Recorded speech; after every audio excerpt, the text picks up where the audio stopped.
2 সালে যে শিক্ষার্থীদের আয়োজন করা হয়েছে, আমি তাদেরকে শুভেচ্ছা এবং ধন্যবাদ জানাই। এরকম অনুষ্ঠান একটা বিদ্যালয়ে, পুরাতন বিদ্যালয়, ছাত্রছাত্রীদের করা উচিত এবং এই মেলা কিছু সার্থকতা আছে। তো আমার শ্রদ্ধাভাজন শিক্ষক বাবু রতনলাল, বাবু গোকুলচন্দ্র পাল,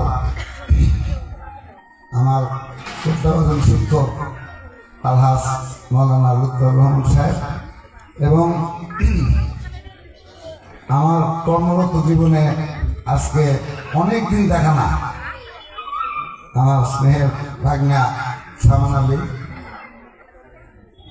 ভাগনা হাবিবুর রহমান এবং এই সবগুলোর মধ্যে আবার আমার স্নেহের ছোট বোন সাইমানা ম্যাডাম, ওকে ওই সময় শিক্ষিকাই ছিল মাত্র 2 জন না 1 জন।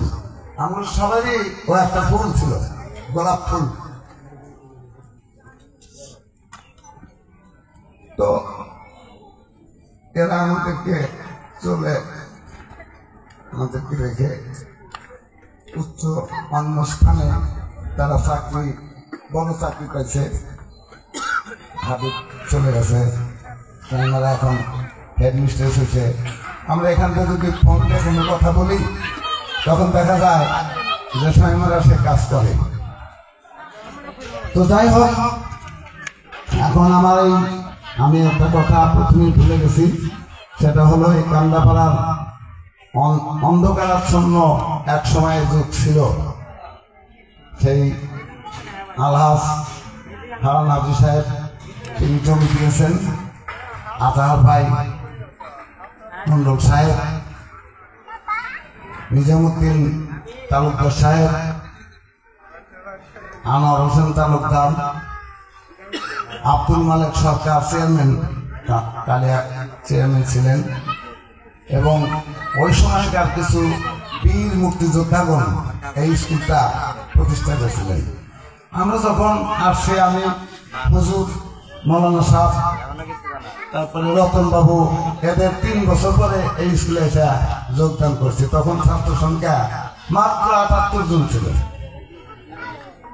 বিভিন্ন এই মন্ডল সাহেব, আজহার মন্ডল সাহেব এবং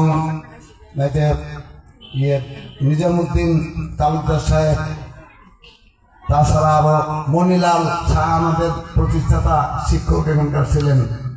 ওনাদের অক্লান্ত পরিশ্রমে বাড়ি বাড়ি ঘুরে আমরা ছাত্র সংগ্রহ করছি। তদানীন্তন আমলেই বা তোমাদের সময় দেখেছো তোমরা 1000 থেকে 1200 ছাত্রছাত্রী ছিল। তো যাই হোক, সেই সমস্ত যারা জানতে পারলাম না কে কি কোথায় অবস্থান করতেছ, তার মধ্যে যেখানে আসো তোমাদেরকে দোয়া করি তোমরা ভালো থাকো। আর হয়তো এরকম অনুষ্ঠানে আমাদেরকে যে দাওয়াত দিয়েছো, নিমন্ত্রণ করেছো, স্মরণে রাখছাও, এই জন্য তোমাদের প্রতি আল্লাহ শান্তি বর্ষণ করুক। আমি এই বলেই আমার বক্তব্য শেষ করছি। খোদা হাফেজ। আসসালামু আলাইকুম।